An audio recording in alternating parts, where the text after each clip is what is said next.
Welcome back to the Lean and Lionhearted podcast. I'm your host, AJ Quimson, IFBB Pro, and I'm here with a very, very special guest today, someone who is very near and dear to my heart, who has played a huge role in the development of this boy into almost a man. She is the director of operations for Toxic Angels Bikini, former record holder in California for powerlifting, and former NPC bikini bodybuilder.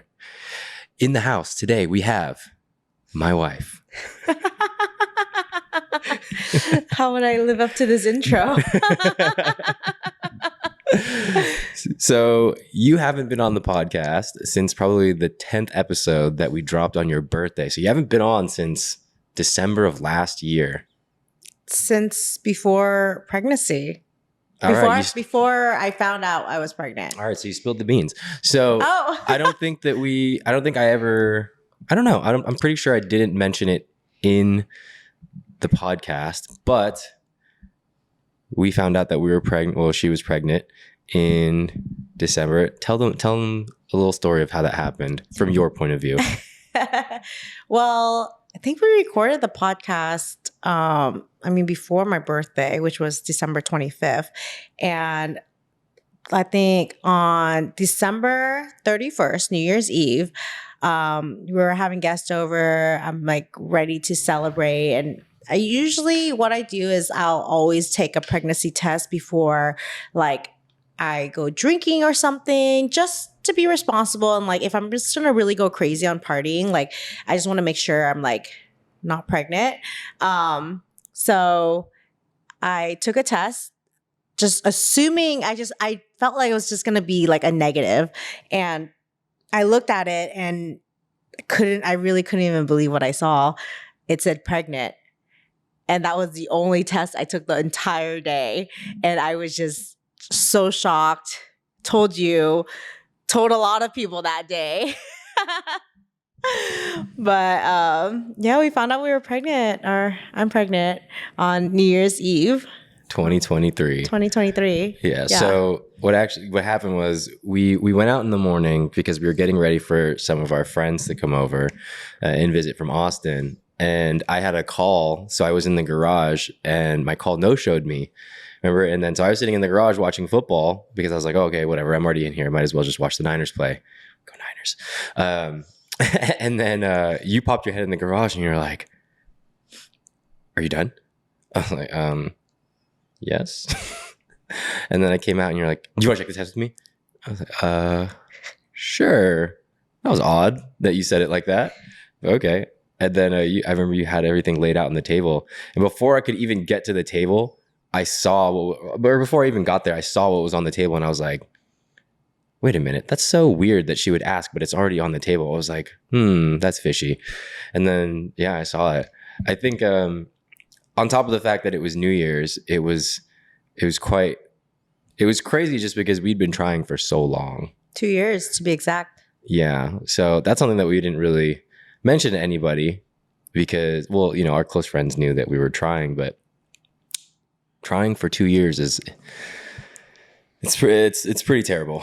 I'm not gonna lie. It's hard. It's hard, and definitely like I think after at least the first year, you do feel like you're starting to lose hope and you're trying to hang on to whatever hope is left. Yeah. I mean, that was when I found out getting pregnant is not as easy as they make it seem when you're young. And I mean, maybe for some people it is, but I don't know. It just seems like the people that we know, the ones that really want kids, it's hard to have kids. And it just became this journey that in the beginning was, I don't know about you, but I was super excited when we both decided that we were ready to start having, trying to have kids. It was like, okay, like we're ready to take this next step in life. But then every month it was like, no. And it gets super disheartening. I think at one point I was, after a certain amount of time, I was just like, maybe this isn't going to happen for us. Well, I mean, obviously I wanted to keep hope, but I was, it's hard when you wait all month to try this one time and it's not the way you envision it in your head anymore. It's not like, oh my God, we're having a baby. It's like, all right, we got to do this again. Let's try and make this baby. Yeah, no, it's definitely hard. And I think a lot of people don't realize that every month you have a 3 day window where you can get pregnant. Three to 4 day window where you can get pregnant. And sometimes the window is really short, but it's not a lot of time and it only happens once a month.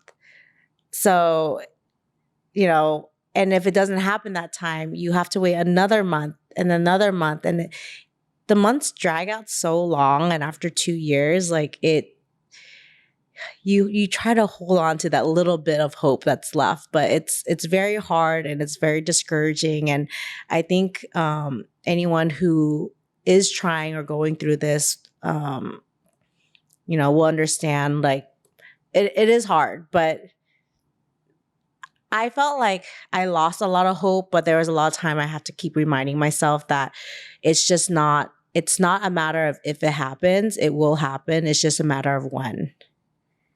Yeah, you were slightly more optimistic than I was. I tried really hard to be really optimistic about it. It's not that I was pessimistic, but it's hard to be optimistic when every time I would try to be optimistic, I would just get crushed every month. You're just like, oh, it's a no again. And then there's just this silent, unsaid kind of pain, I guess, that we just didn't want to say it. But both of us were just like getting antsy, like, dude, when is this going to happen? We've been trying and we were really putting a lot of effort into it, trying to time it out and do all kinds of random things that you see on the internet, eat certain things, like the ovulation strips, all that stuff. And every month when it would come back negative, I was like, I would try and be positive to you. But in my head, I was like, dude, this is, what if I'm the one that can't have a kid, Yeah. Yeah. No, it was definitely hard, but I think it's just, for me, like what helped me get through it too, because I felt like at the end of the day, like we are together as a couple and we're working towards something as a couple. And I never want to ever put any of us in a position where we're like blaming each other or ourselves, because like this is also why I didn't want to like really talk about it either. And I especially didn't share it with my parents, because I never wanted my parents to think like, oh, like, you're a woman, like you guys should be able to have kids already. Like, and I feel like society tends to always like kind of pin this on a woman too. Like it's like automatically their fault. They can't carry like a child or they can't have one. And I never wanted to like blame any of us. And at the end of the day, like I want us to be stronger together. So it was hard. And I think, this too, where like the days where my period came, I found out we weren't pregnant. Like I would cry to myself, but I would cry at night. I would cry like on the way to work or something. Like I just kind of like have like a sob sesh and then just get over it. I'm like, it's fine. Next month. And I think it's really when I kind of just like let it go. And I felt like I was like, December, we're seeing family. We're going to just hang out. No one really talks about it. I'm just like, whatever. I'm just super chill about it. I'm just trying to drink and have a good time. And when I just kind of let everything go was when I found out I was pregnant. Oddly enough. Yeah, I feel like it always happens like that. Yeah. But there's kind of a lot of times when we were like, oh, maybe it's gonna happen now because we're in Hawaii and this is kind of our place and this, or maybe it's gonna happen this month. There's a lot of times that we did that and it didn't happen, which sucks because I know we shouldn't, but it's like you envision this life you want to have, this way you want to find out, and it's like you build it all up only to get crushed by it because it didn't happen. Yeah. The way I was trying to deal with it, I was just trying to figure out, if it is worst case scenario, like, am I prepared to be okay for that? I was like, if we can't have kids, like, are we gonna adopt kids? Are we gonna never have kids again? Am I okay if it's just the two of us? And I went through all those things just to make sure that I would be okay. Cause I didn't want to be like, oh, our relationship is dependent on whether or not we have a kid or not. And if we don't have a kid, then I don't want to be with you anymore. Something like that. Cause Yeah. like I've seen that happen, and I didn't want that to happen. Yeah. And this is something that I tried to tell myself. And this is something that you said last night is Linda told you, you'll know when it happened. You'll know why it happened the way it did. Yep. Yeah. I think when the start of it all, I had spoken to Linda, who is AJ's bodybuilding coach's wife. And she had mentioned it's not a matter of if it happens, it's a matter of when. And when it does happen, you'll know exactly why it happened when it did. And I think that was the phrase that really just carried me through 2 years of like trying. And I think that's why I stayed a little bit more optimistic, because to me, like I kept telling myself, truly, like I really did felt like it will happen. It might take a long time and we might have to try other stuff if we have to resort to IVF, but like it will happen. It's just a matter of like when it does. And I think now going full circle, like I'm so happy I'm pregnant now out of all like, rather than like 2 years ago, because I think right now, like so many of our friends are pregnant this year. And I think we're just like in such a happy place with like such a good support system that makes this whole pregnancy like so much more enjoyable. Yeah. I mean, I've been thinking about it because, obviously I see you talking to them all the time, or you bring them up and you're like, oh, well, she felt this, or she's going through this. And like, we're all talking. We have a mom chat. It's mom era, And I thought about it and I was like, well, if we got pregnant when we wanted to 2 years ago, and I'm not saying that we wouldn't have been ready, like we would have, but I think that, at this point of our life, we're ready. Like 2 years ago, we were still in Austin, we were still in a different place in our life. I think right now, we are very comfortable and very settled with where we are, and we're super ready to have a kid. And I think also just being able to watch you enjoy being pregnant with all of our friends who, you've gotten, even closer with because you bonded over the pregnancy thing, I think has been super nice. I think that just you having someone to relate to has made you super happy about it. Because I think that if you were pregnant alone, it would have been cool, but no one would have been able to understand what you were saying. Yeah. Because none of our friends, only 2 of our friends had kids at that time. Yeah. And I think so, like one of my best friends, she got pregnant at 19, and for her to be pregnant so young, looking back now, we're the same age, but looking back now, she said that she just felt really lonely when she was pregnant at such a young age because no one else was pregnant, and she just felt really alone. And if there's one thing that, she can do again, like she wishes she had friends who were all pregnant together and had someone to share it with. Because the same thing, I think in like bodybuilding, when you're the only one dieting or prepping for a show, you feel lonely. You're the only one doing it. No one else understands you. You're just like on this diet. Everyone else is drinking, eating, and it's just you. So I could definitely can see where she said like how she felt with that, because like through this pregnancy, I think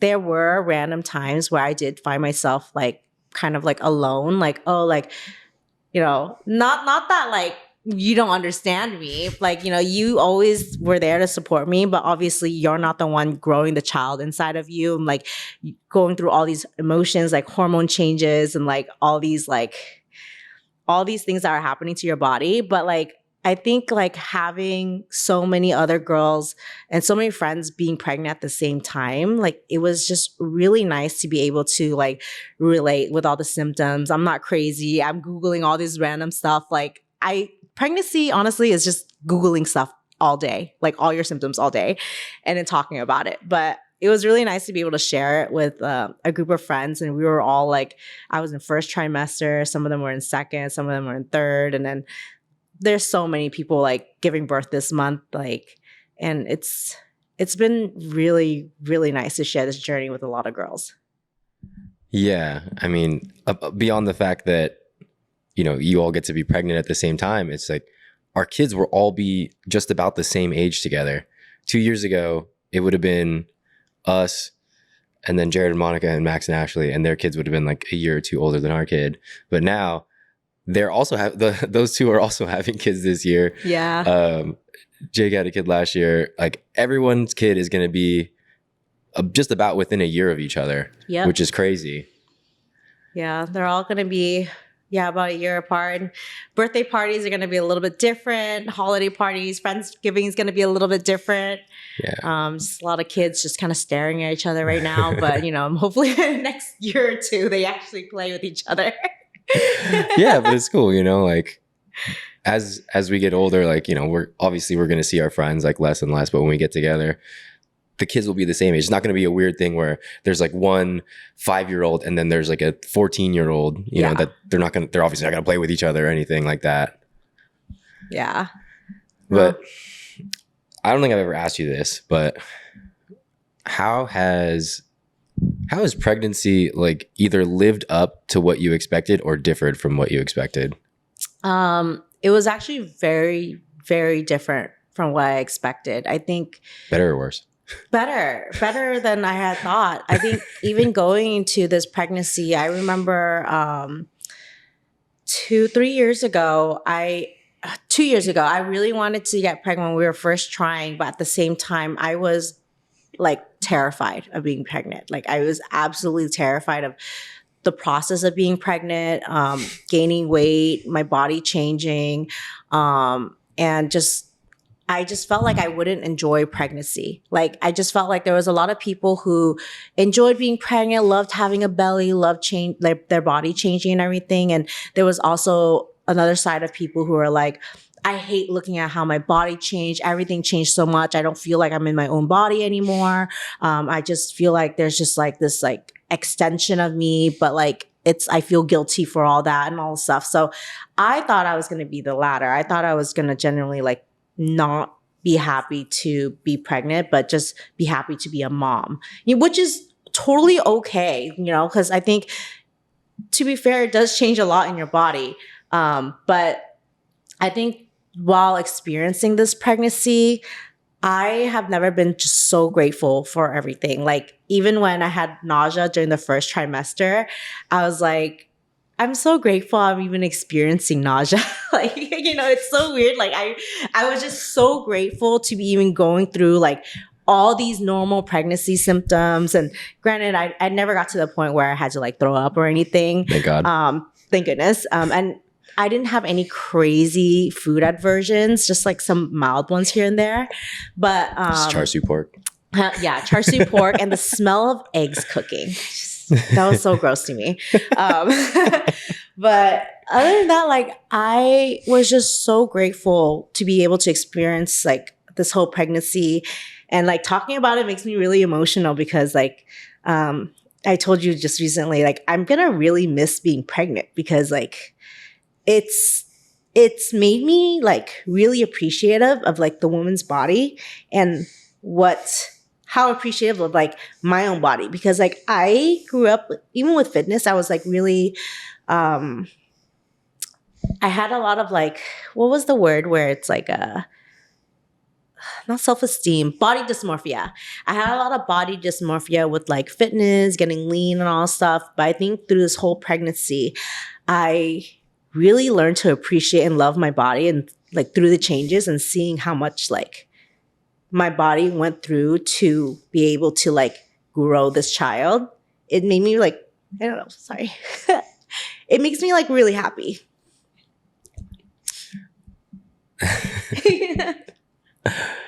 Yeah. It's pregnancy hormones. Do you think that you telling yourself, you feeling like grateful to even feel this nausea and grateful to feel all this stuff, do you think that had to do at all with how long it took for us to get pregnant? Yeah, I mean, for sure. I think I like tried not to take for granted that like not everyone can get pregnant. So I'm really grateful that we were able to, and that's why I'm really just trying to soak in every moment. You think you may have been less grateful if we got pregnant like first try? Uh, Not like you weren't grateful, but not yeah. like, like now I'm sure, it's like, oh man, we've been waiting for 2 years. Like I'll take the nausea because I know it's part of pregnancy. Yeah. Versus like, if you just got if you just got pregnant right away, you'd be like, oh my God, I'm nauseous. Like, do you think there'd be like a different level of? Maybe. I mean, I think the length of time that it took for us to get pregnant definitely like made me appreciate everything so much more. I think I hate to say it, but like, yeah, maybe if we had gotten pregnant earlier, I would have been a little bit more like not grateful about it, like just like maybe complain a little bit more. But it's kind of like the same concept of like being in so many bad relationships and you finally get into a really good relationship and it made you realize how grateful you are to be in such like a good, stable relationship. So Yeah. I mean, it's been very nice to watch you enjoy being pregnant rather than I've seen people complain about being pregnant and how uncomfortable it is or whatever. But I think you and Kai have built quite a bond over the last almost 9 months. Like sometimes like, when you first started saying like, oh my God, he's kicking, he's doing this. And like, I couldn't feel it, I was like, okay, I mean, it's not that big of a deal. Like, I can't really feel anything, And then, the first time I felt him, I was like, whoa, that's cool. And then, like, I think every night, you've been like, look, he's kicking. Can you see it? And I can't see it because I don't know where it's coming from. So I'm not sure where I'm looking. And it's not very, like, it's not a big thing, or it wasn't before. Now it is. But, like, you're like, put your hand here, your hand there. And it just feels like a tap on my hand. I'm like, oh, crazy. But I'm sure... Like, I'm trying to imagine what it's like for you. And you're like, you can probably feel him moving around in there and like him like punching you or kicking you. And you're like, that's my baby. Yep. I feel every movement. And it's just kind of like having that baby just sitting in you, near you all the time. And you feel every single movement. And you know that you put in so much effort every waking moment in the day, just like growing this baby. Like you are doing something every day to contribute to this baby growing. And I think it's just that bond over 9 months. Like, it's like, what do you call them? Like when you go through like sorority hazing and then you bond through like trauma bonding kind of. Is it trauma bonding? I think it's trauma bonding. Okay, but this isn't trauma bonding. But it's like, obviously we went through this whole growth phase for 9 months together. Yeah. It's a different bond that like mother and baby will have that like no one will ever understand. Yeah, one thing I didn't think that you were going to say that you said the other day is that you were going to miss being pregnant. I thought you were going to be so... not like over it, but you'd be so excited for him to be like out in the world. You can eat sushi again. You can, drink wine if you want to, all the things that you normally do that you always crave, or you could eat banh mi with like the one that you want with pate, Yeah. So I thought that you would be, not that you're not excited, but I thought that you would just be excited for him to come out. I didn't think that you would miss being pregnant. Yeah. And I think that realization like hit me like the last few weeks of like knowing that now he's going to be here like any day now. Just kind of like rethinking about the last like 9 months, and it flew by so fast. And I think looking at it, I thoroughly enjoyed being pregnant. I mean, there are some times where it's like being pregnant in the summertime. It's sweaty, it's hot, I'm overheating, my feet are swelling. But besides the point,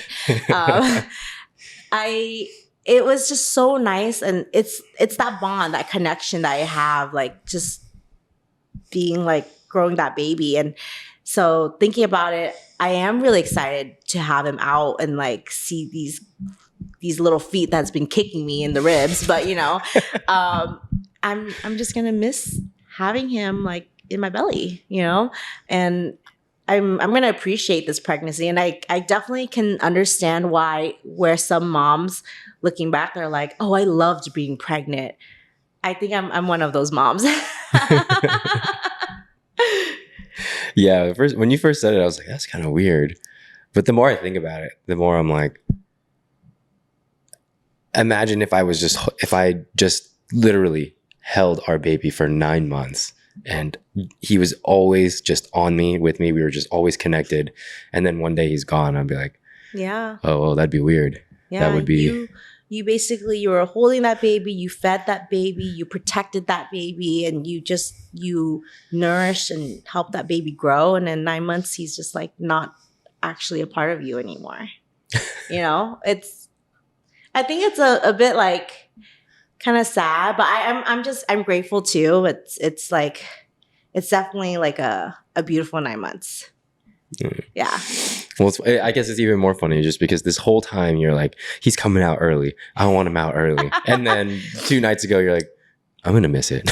Yeah. I mean, I think I keep saying like, I'm just so ready to be done. But I think once I really kind of thought about it and the realization hit that he is going to come out anytime now, I realized I was going to miss it. So, I mean, if you're pregnant now, definitely enjoy it. So, yeah, I guess it's kind of like the way I'm thinking about the newborn stage and the baby stage. Is like, yeah, I know that he'll be annoying just because, like, you know, he's going to drive us crazy. We're not going to sleep. He's going to be fussy and all that stuff. And in the moment, it might feel like annoying and like you want it to just like you want him to be a little bit more self-sufficient or something. But I know that once he does become self-sufficient, I'll miss the fact that he was a baby and he needed us. Or, you know, something like that. I'm not even ready for this yet. I'm not ready for when he goes to kindergarten. It's so far away. When he gets married, when he moves out, like, oh man, I don't even want, no, let's not even talk about that right now. So far away. It's so far away. But I feel like once you blink, it's just gonna happen, you know? Yeah. So. Yeah, I mean, you know, there's a lot of people that we talk to and they're always like, man, I can't believe you guys are about to have your kid. Like, you just told us that you were having a baby and we were just at the gender. I feel like I was just at the gender reveal yesterday, or I feel like I was at the baby shower yesterday and I was at the gender reveal the week before that. And now you're having a baby and you know, and it's like everything's flying by. And as slow as the days feel, it's also going by super fast. And I think also just seeing like, you know, our friends' kids, you know, like Audrey, she grew up like that. I mean, she doesn't have teeth still, but you know, like she went from being this tiny little baby the first time we saw her, and it feels like that wasn't very long ago. Yeah. Except you weren't pregnant at the time. Yeah. But now she's big, she can stand, and she wears that little toilet seat cover head thingy. Yeah, no, they grow up so fast, and I guess that's where I can see people count by months when people ask you how many months is your child or is your baby. okay, we're gonna settle this right now though. When do we draw the line on months and just say a year, 2 years, 3 years, a year and a half, whatever? When are we drawing the line? I want to say at 2 years old. Once it hits around like getting to 2 years. We're counting by years now. We're not doing months anymore. I'll do at most like 2.5, 3, but I'm not gonna be like, oh, he's like, you know, 28 months. I'm like, stop! I don't want to do this math in my head right now. I was gonna say like 18 months, and he's a year and a half now. Yeah. I mean, a year and a half, and then I'm fine all the way up to 2 months, but if you go above 24 months and it's not just like simple math, I don't want to have to do the math. Like your kid's 2. Not 36 months. No, your kid's 3, bro. Your kid could be in preschool. Yeah, at that point, I don't want to hear 36 months, 38 months. Stop. Well, I wanted to ask you a couple of things that, I mean, I don't know that we've ever really talked about these things, but what are some things about your childhood that you liked that you want to make sure that we give our kids the same thing?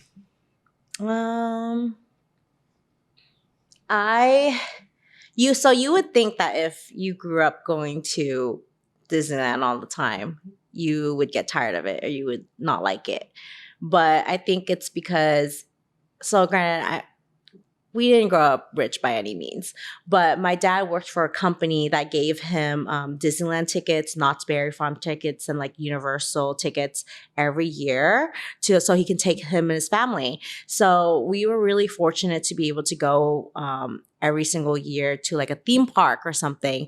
And I have so many pictures in my childhood at every single year in my life at a theme park. And looking back, like I've enjoyed it so much. It was just so much fun. I think that's why now, even as an adult, I love going to theme parks. And through our entire relationship, we went through so many different theme parks together. And I just have always really enjoyed that and want to have that same love for, like, in a sense, like adventure for our kid. Yeah, I like that. I mean, I think because theme parks are a way that you're forced to interact with each other instead of just being in the same place together. Because there's a difference between us all being in the house and doing different things and going somewhere different and experiencing rides or food or, like we're together. We're at the same place and we're doing the same thing. I think I'm very big on experiences and making memories together over buying toys. Yes. And I currently say I will not spoil him with lots of toys for no reason. But that my best friend Jared, he said, yeah, I said that too, but here we are. He said just wait till he comes out. So we'll see. I'm also a cheapo, so I don't know that I'll just be buying him a bunch of toys. We can leave that to the grandparents. But yeah, no, I think I've just really appreciated like going to theme parks and having fun, like a whole day out spent with like family and stuff. And then on topic of that, another thing that I really, really, really want to enforce, like, is family dinners, like us sitting together eating as a family. I think it's just really important, and it's something that I grew up, not necessarily my entire family, but like I liked eating lunch and dinner with my grandma all the time. She basically watched me as my parents were working when I was younger.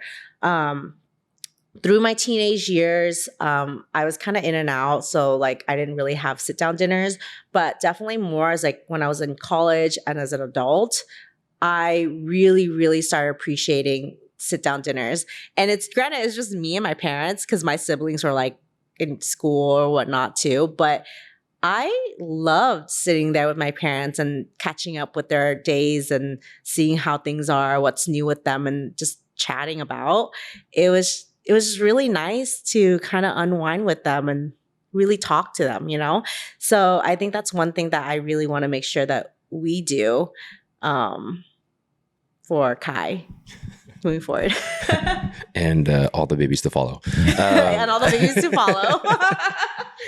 No, yeah, I think that's super important too. I think just having the experience of being a family together, not just people that live together, but like I want to have the relationship where we're so close with our kids that they're willing to tell us whatever. Yeah. They're open enough because we have the open relationship. They trust us. And it's not just like, oh, well, every time I tell them something, they yell at me or, whatever it is. Like, I want, not necessarily like, I don't want to be like friends because I think that's weird too. Yeah. Like usually there has to be a respect boundary. Yeah. Yeah.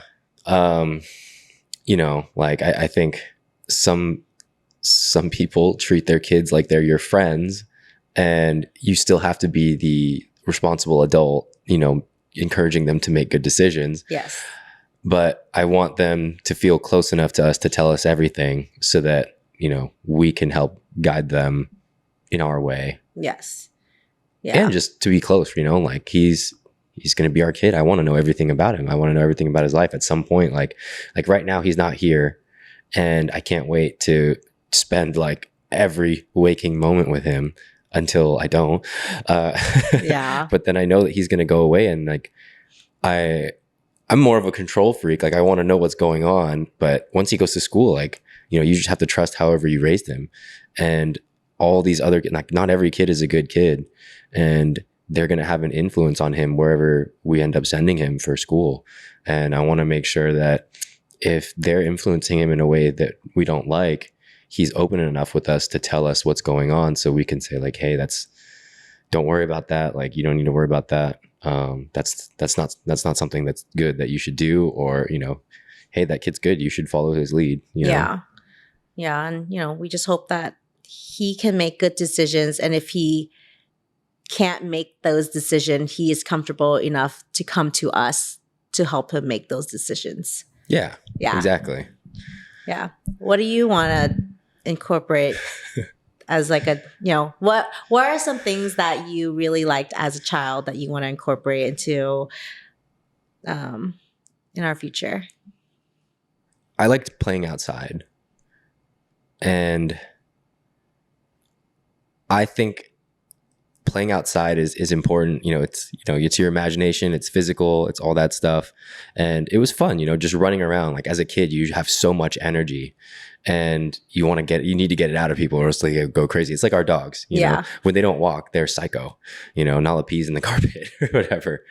And I think it's kind of lost more so nowadays. Like, I want him to play outside, but I have to be there, because nowadays, like, I know too much about the world and how crazy it is. And like, some of the things that my parents, they were just like, just come back by the time the lights come on.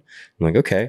And I could have been anywhere, and I was anywhere within the city. Yeah. But like, I would never want to let Kai just run around and be like, I'll be back in 10 hours. Like, He ain't gonna do that.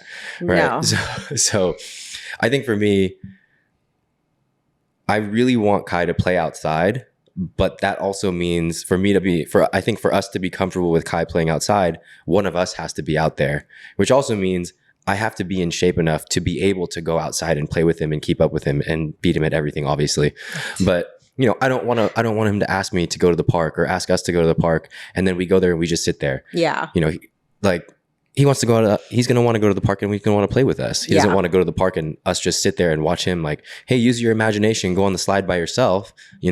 That's part of our relationship. And I think part of that is just us having the energy and the basic health and physical fitness to be able to have a good time with him and play with him outside, and not shortchange him because, we're feeling lazy and, we're not sleeping enough, or we're not eating right, or whatever. Yeah, no, that's true. We can also put an air tag on him. Oh, he's for sure. He's going to have air tags. He's going to have an air tag necklace. Yeah, or in all of his shoes or something, or we'll make him wear a fanny pack. He's going to have an air tag on him. Like, I can't trust it. I don't know. There's just, with social media and the internet, like, you just know how many crazy people there are out there. And I think it's made more crazy people. And yeah, I mean, I'm going to be super protective as a dad. I don't know about you. Yeah, no, I am. I think so. Growing up, my mom definitely instilled this, I don't want to say fear, and I don't want to say paranoia, but it's a little combination of both, because my mom is also a true crime junkie like me. But so she's always in the news about what's going on, who's getting kidnapped, what's happening around that's around the city. And she made sure to tell me everything. As like, imagine I'm like 7 years old, and she's over here like, don't you forget, there are people out there that will just take you away and will never return you, and you'll never see me again. They'll sell you overseas, and sometimes they'll just like stuff drugs in your body. And like she told me everything, and sometimes in a lot of gruesome details too. But for me, like, that was always my fear growing up. I was always very careful, and I'm pretty sure she did that to me because I'm a very outgoing person, even as a child, and I would say hi to everybody. But she made me very like aware of my surroundings when I go out, and I just stuck by my sisters. Me and my sister, watch out for your sister, stick together, and that was it. So yeah, it worked. I mean, my mom didn't do it like that, but she just has a more fearful personality, which is crazy because she just let me do whatever and run outside. But she's more like a very strict kind of rule follower. And and I think that for sure passed on to me, because I was always like, I don't want to get in trouble. I don't want confrontation, or I don't want to get arrested. Even if I know I'm in the right, like I just don't want to go through all that trouble to do that. I'd rather just not. And so I've always been more of a rule follower. Yeah. But well, what are some things that you didn't like about childhood that you want to do differently for our kids? Where do I even begin? The list is really long for this one. And I think it the same goes for a lot of people. If you guys are like, if you're raised by very Asian parents, you have some sort of generational trauma, especially if you were a first generation Asian American here. One thing that really comes to mind is that just making sure that our kids don't feel like they're favorites, because not that I blame my parents, and I feel like, especially my mom, I feel like she did what she knew was best at the time, and she definitely did what she had known, but I would have definitely done things differently, because I'm the oldest of three. My sister is 3 years younger than me, and my brother is 12 years younger than me. And growing up, once my sister was born, a lot of it was, my mom. I was a really jealous kid. And I was really jealous because my mom would always be like, oh no, like, can't you see your sister's so little? I have to take care of her. You did this by yourself. Oh, your sister's so little. You have to watch her. You have to take care of her. Well, you have to share your clothes with her because she's your little sister. And a lot of things were blamed on my sister because she is my little sister. And as an older sister, I had all this responsibility that I had to share everything with her. I had to do her dishes. I had to do her laundry, and I had to show her everything. Whereas like for her, when she was my age, and then I'm just kind of like, well, why doesn't she do this? She's old enough. My mom's like, well, you can't compare because she's your younger sister. Just so no, me and my sister are very, very close. We don't blame each other for this at all. She had her thing with my mom too, but it's at the end of the day, it's just how my mom treated us.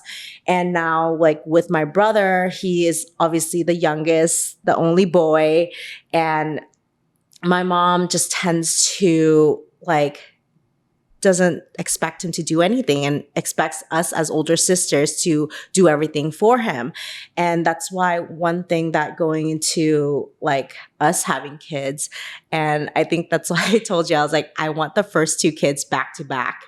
And it sounds kind of crazy, but the reason why I do is because I don't want Kai and our second kid to ever wonder what it's like to even be an only child. That's all they're ever going to know, is that they always had a sibling. And it's none of that like, oh, like you have to do this because you're older. You have to do this because because you're younger or whatever. I just want them to make sure like they're loved equally, and they're not like, they just don't hold grudges against each other because mom needs to do this with second child. Mom can't do this with me, Well, I mean, even if they're back to back, won't one of them still be older, and you'll still be like, there still be higher expectations on the older kid? Yeah, but like at the same time, I feel like they wouldn't even know, they wouldn't even remember what it's like to be an only child. I remember what it's like to be an only child a little bit, very, very vaguely. Okay. But I just remember a lot of it was all of a sudden I had to share everything, and I had to do everything for my sister that she could do, but my mom said she didn't have to do because she was little, and I hated that. Yeah. Okay. What about you? Yeah. I mean, I was on the other end of that. So I'm the youngest of 7, technically. Well, I have 3 brothers and 3 sisters, and they're all half, and they're all much, much older than I am. So like my closest sibling is 12 years older, like you. next to that is 16 years older, and then it's 21 years older, 22 years older, and 23 years older. So like my oldest siblings, they could all be my parents. In a way, they're actually close to your parents' age. Yeah, your oldest sibling is yeah. closer to my parents' age. yeah. So I mean, I was kind of on the other end of that. So I could guess I could see where you're coming. You know, I heard the "don't compare yourself" thing all the time. I mean, and it was in my favor, but you know, I could see that. Yeah, I don't want them to be. I don't want there to be a grudge or like a difference. I don't know that we have to do them back to back for them to feel like that, but you know, I think that's cool. I think that I would like to do differently is just be more. How do I say this? Like emotionally available. Sure. I mean, that's like a given, you know. Yeah. That's not a hall. That's not like a calling card for Asian parents.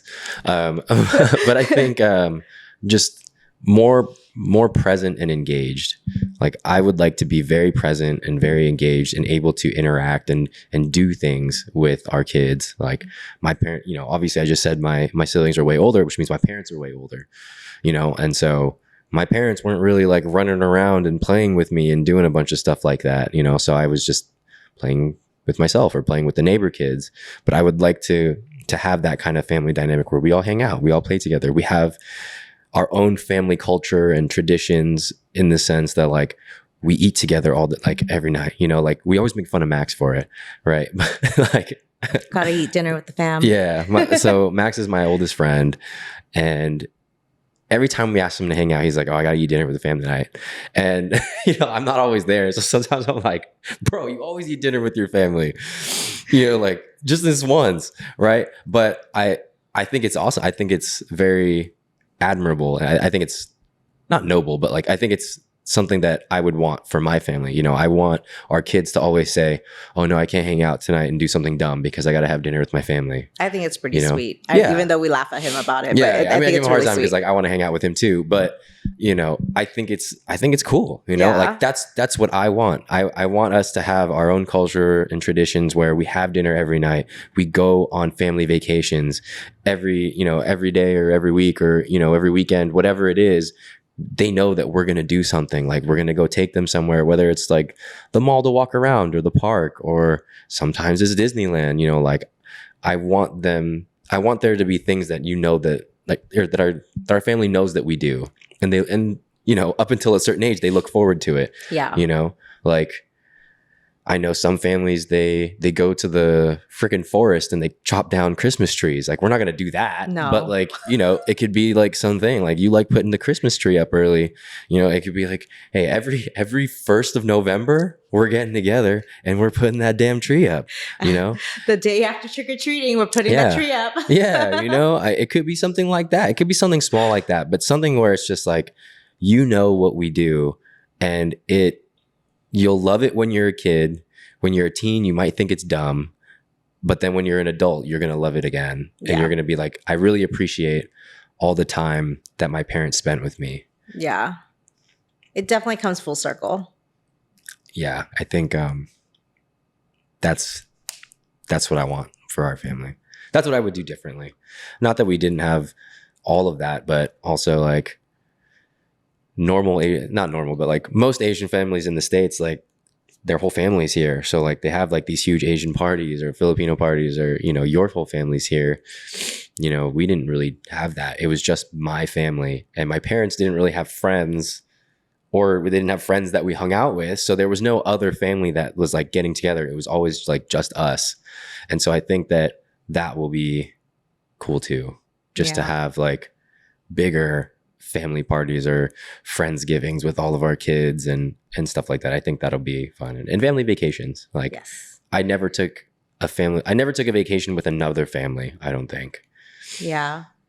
Me neither. But it always seemed cool. You always see it on TV, you know? Yeah. You always see it on TV with all, like on Disney Channel, like all these kids, they have like they have this annual family trip to Hawaii with like their 3 best friends and stuff. I'm like, I need that. I want that for our kids. Well, we're about to recreate this family vacation movie. Is there anything else anything major that you think that you didn't have in your childhood that you think is going to be super important that you want us to do? Not really. I mean, obviously, aside from, I mean, you kind of took what I said out, like just being able to be present with our kids, because growing up, I was very fortunate to have my grandma take care of me and my sister, but um, I think it would have been nice to have more family time. Maybe there would have been more like my parents, Asian parents are not very like emotionally available. They didn't start saying I love you until like college. Oh, that's But crazy. They always said they love me. I'm just kidding. but one thing I do appreciate about my parents is that they are very willing to adapt with the times. So just kind of like throughout the years, as me, my sister, and my brother are growing up, they are so much more willing to adapt to what's going on, talk about like emotions a little bit more, be more receptive to like the changes. And I think going forward with like how we want to raise Kai, and I've been talking to my mom a lot more about like how we want to raise him and what we want to do. And looking back, she realized like maybe some of the stuff she did, like raising us, wasn't the best choice for us, like looking back at it now, but it was what she thought was best back then. And I'm really grateful that she's even so receptive to even like thinking that, because it's now like I think moving forward we can be more present, be emotionally more present for our children. Yeah, like I was saying earlier, being emotionally there is it's not a very Asian thing. It's, but I think it's something I think every kid wants. And it was always a weird thing because when you grow up in the States, like you grow up around that culture, and then you see like the difference between what you think is supposed to happen and what actually happens like at home. Yeah. You know what I mean? I think that's like the weird thing that Asian Americans go through is just, you're on TV, you watch TV here, you see your friends, their parents are like, love you, kiddo, or, something like that. My parents were never saying that. No. I don't know very many Asian parents that say that. I don't know many Asian parents that even say good job, know? So, like, I don't know about you, but when I was a kid, in elementary school, almost every report card was all A's except for 1B. I never got straight A's once, but it was always all A's and 1B. And every single time they were like, oh, nice. Next time you can do better and get all A's. And it was like, okay, so basically never good enough. Yeah. All right. I guess that's another thing. I don't want our kid to feel like what he did is not enough or he's not enough as long as he tried his best. I want to praise him for trying his best, not for the result that he actually got, because he's not going to be good at everything. Stuff's going to happen. But if in my opinion, if you base somebody's worth off of whether or not they get the result, sometimes that's not fully in their control. Like sometimes it is really way harder for you, or whatever it is. Yeah. And so when you tie your worth to a result, you get disappointed a lot, and then you feel like you're not good enough or you're not worthy. But if you make giving your best effort and trying to be your best and always improve the driving force or the thing that you look for, I think that makes people want to try hard and want to do better and want to be their best, because they feel like they're getting rewarded for trying hard, not just for whether or not things worked in your favor. Yeah. I think for me growing up, I definitely always wanted to try harder, but my goal is like I just always wanted to please my parents. Like I just wanted them to be like proud of me or happy. Like I really wanted that good job praise, but and sometimes I'll get it. You got it though? I was a straight A student. I was a really good student growing up. And I think up until I remember junior year in high school, I got my first C in algebra 2. And I remember dreading it because I just struggled so hard in that class. And I like the moment I like was giving my report card to my mom, my hands were shaking. I started bawling. I just was so distraught. Like that C it felt like it ruined me. And I think at that point, my mom like just didn't realize like why I was making such a big deal of my C. Cause like growing up, I felt like she just always like, that's all she expected from me was all A's. And I think when I first got that C, she was like, why are you being so dramatic? And I was just like, I'm sorry. Like, I just feel like a failure. Like I got a C. And then that's when she was just like, you're fine. It's, you know, it was probably really hard. And I think that was the first time, and maybe she's changed like over the course of like when I was in elementary school till then, but like I didn't realize it, whereas she was just like, it's fine. You know, it breaks my heart that you're so broken up about it, but you know, you're doing great everywhere else. And then that's when I realized, I was like, Tam, I feel like I just was so hard on myself to please her that it was just really hard on me. Do you think that's partially because you felt like you were in some kind of competition with your sister? No, there was no competition there. She was not an all A student. Well, I don't mean like that. I don't mean like competition in like school, but you were like, oh, well, she always took my sister's side. Like, you know, she was like, oh, you have to do this for her. And so you were like, well, I need to like maybe get one up on this. Because I feel like academic wise, that was probably the best thing I had over everybody else. Like at the time I was the smartest one. I was doing the best in school. And I felt like my mom, like my parents had expected so much out of me. Like, I mean, it's like every parent, they expected me to be a doctor or a lawyer. Baxi. I'm learning Vietnamese on Duolingo. So, you know, but obviously I'm not, but they expected so much out of me, and I wanted to show them that I could do all that, you know. And maybe it was because they compared me like a lot to my sister, or like they shielded my sister a lot, and now my brother. So I felt like a lot weighed on me. Yeah, that's interesting. Yeah. I was just curious because I would just the way you said it. But on a more positive note, on a slightly happier note, we are due anytime in the next 30 days. So we're officially at 37 weeks. In the next 25 tomorrow. Days. Yeah, next 25. Well, yeah, sure. Yeah. I mean, the due date is in 25 days, but like you could be a week late. That's true. But anyways, any time in the next 30 days, you're popping that baby out. We're going to hear a wah wah, and then we're going to have a kid, right? Like, what are you most excited for? I think you asked me this before. I don't even remember what I said. But I'm just so excited to look at like his little baby feet. The feet? His little toes. Like, I don't know. There's just something about baby feet, and they're just so tiny, and I just want to. Good old Asian sniff. Yeah. But I'm also excited to see like what he looks like, because we did the 4D ultrasound, and not gonna lie, he looks really cute. So You got some big cheeks. got some big lips too. But I'm just really excited to like really just see that face I've been envisioning in my head, like in person. Yeah, just really excited to meet him. So you're just excited to smell baby feet. That's your. That too. I asked you what you're excited about. You're excited for baby feet. I mean, maybe it's because like he's kicking me all the time. Okay, like all right. he's kicking me all the time. I'm just imagining him just kicking and stretching all the time, and that's literally what I'm seeing. It's not like he's like headbutting me in here, you know. He's kicking me. So his feet.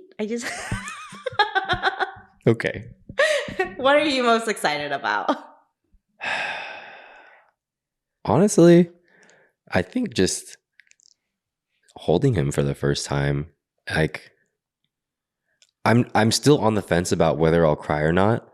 But that's only because knowing me, you know me, like when I'm in the moment, I'm like very happy, you know? So I don't know that I would cry out of happiness. I think you'll cry.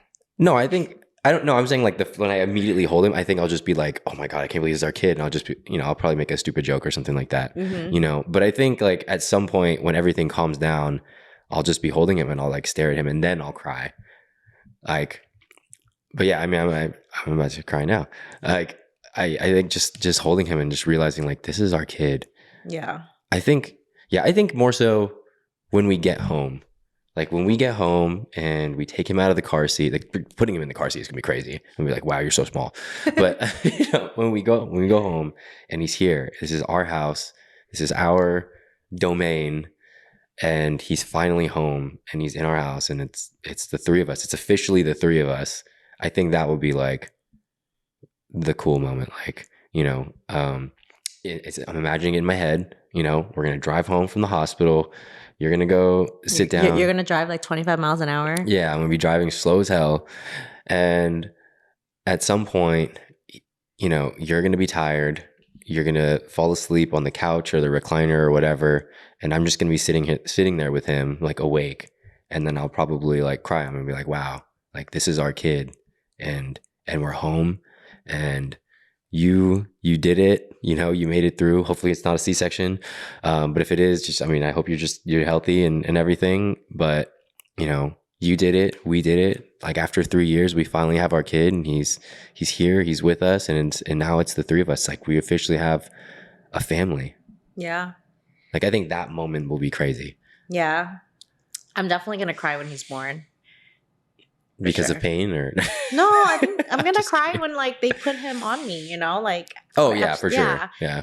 And then I don't know. I think you might be so tired you might just be like, oh my god, thank you. No, I'm gonna cry. And then I'm immediately you think you're gonna cry or within like a few minutes? I'm gonna cry. I think it's just like a release of like so much like endorphins and like I like birthed him out and he's crying like his first cry, like I feel like that first cry just makes any mother cry. I don't know. It's just, he's obviously like alive and well, that's why. And same thing with you. I feel like once we are nestled into our own like routine, like our home and stuff, I think I'm just going to cry every night for like a couple of days, just like holding him, like, just like, I can't believe it. Like, Yeah. So I'm definitely just going to hold him and just cry in silence, like so many times. Oh, I know you're going to do that. But I'm definitely going to cry for our first Halloween, for our first Christmas. I'm just going to sit there and I'm just going to cry because and you know this because like when we were in Austin, our first holiday, I can't remember if it was Thanksgiving or Christmas, but everyone was busy and it was just us like in our house in Austin with like all the decor up and it just felt really, really quiet. And I think at that time we knew and we felt like we were missing that piece. And I think we were trying back then too, but I think like looking back at it, like that was the missing piece. And now like I'm just gonna be so happy that we are filling that. He's a missing piece to our puzzle. Yeah. Yeah. I mean, I was just trying to select like one moment, but I can't wait for all of it. Like baby breath smells so good. A baby head, even though it smells like kind of sweaty, it's just like adorable, I mean, blowouts, I'll find a way to appreciate it, I guess. But I'm just gonna be grateful for the blowouts. I'm just gonna learn to be grateful for the blowouts. Just gotta learn how to be prepared. Yeah. I think that's one thing that one of my mom friends did tell me, and she had her kid young too, that even the newborn stage and like the little stage like goes by so fast. Her daughter is now like 12 years old.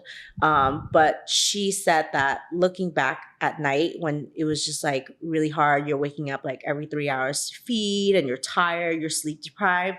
She would just sit there in the dark and she would look at her baby and she would just like, was just so grateful that she knew that this was going to be such a short amount of time. And now even looking back at it, she's still kind of like tear up. Like, it's like, it goes by so fast. And just know that like in this newborn stage, as hard as it is and as sleep deprived as it is, it's going to go by so fast. So you just soak in every moment and just be so grateful that you can even sit here and have that 3 hour window. I mean, be sleep deprived to take care and to feed your baby, because you're not gonna do that anymore. You're not gonna do that for it's just a small moment in your life, So Yeah. I think no matter how much we know that we have to appreciate how fast it's going to go, it's still going to go way faster than we even think. yeah. Yeah. I mean, is there anything that you want to talk about real quick? No, I mean, thank you for making this pregnancy really easy. I tell you this here and there too, but you have made this pregnancy really easy for me. Like, obviously you make me food and you feed me and the baby, but because I don't cook, but you go out of your way to always like make sure we're okay. You always massage my feet because they're really swollen right now. But even I think like the smallest things, such as like sometimes randomly, like we'll lay down and you're just kind of like, thank you for growing our child. And I think that alone, guys, if your wife is pregnant, tell her thank you. That goes such a long way. Like, that's what makes me like really happy and grateful. So thanks, babe. Thanks for growing our child. It is a lot of work, and I think a lot of guys kind of like downplay it, or not downplay it, but I think they just kind of like, they'll never understand how hard it is to go through all of this. So even just like words of affirmation of like appreciation for like doing this for 9 months, like it seriously just, it makes me feel so good and it makes me so happy. And I think that's why this pregnancy, I love being pregnant, because you help make it such a wonderful experience. So, yeah. So touching. Yeah. But if I could give guys advice, and I mean, you can take it or not, I think a lot of people have expectations about who's supposed to do what, right? You're supposed to clean, you're supposed to cook, you're supposed to do this, you're supposed to do that, right? And because you expect it, people just say like, well, that's what you're supposed to do, right? Like, obviously, as a woman, you're supposed to birth the baby. Like, I don't have the option to do that. But just because it's what you're supposed to do doesn't mean you shouldn't appreciate it. It doesn't make it like, it doesn't mean it doesn't mean anything, like you still have to appreciate it. And I think that you're very good at it too. Like you always say, thanks for cooking for me, even when like, we both know I'm going to do it anyways. You know what I mean? Like, it's not like it was an option. Like, if I'm not cooking, we're not eating. Yeah. But I appreciate that you will randomly say, thanks for cooking. Like, even though we both know I'm cooking every day and we're doing the same thing every day. Just like I try to say thank you for cleaning and growing our baby. But yeah. And I love hearing it. Like I think it's just that acknowledgement that I see you and I appreciate that. No matter if it's a routine thing every single day, I see you. Yeah. So guys or girls, maybe, even though you both have your role in the relationship and there's obviously expectations on who does what normally, still let them know that you appreciate it, because you could be doing it all yourself and then, you're shit out of luck. Yeah. But anyways, unless you have anything else to say, or do you have anything else to say? No, I think that's it. All right. Well, thank you guys for listening. This was like more of a random episode, but it's just like, I guess, a life update for us, because we're having a kid in the next 30 days. And to be quite honest, like, this is more selfish than anything, because I wanted to have an episode or video or, whatever you want to call it, of just us sharing our thoughts about how we feel, the kind of mindset that we're in leading up to having the kid. And then we're going to do another one afterwards and, see if that lived up to the hype or not. Yeah. We'll do one in maybe another 4 months. Yeah. Maybe a month or two when we're like, we've gotten a little more settled. Yeah. But thank you guys for watching. If you like the episode, if you're on the audio platforms, Spotify, Apple Podcasts, give it a 5-star review.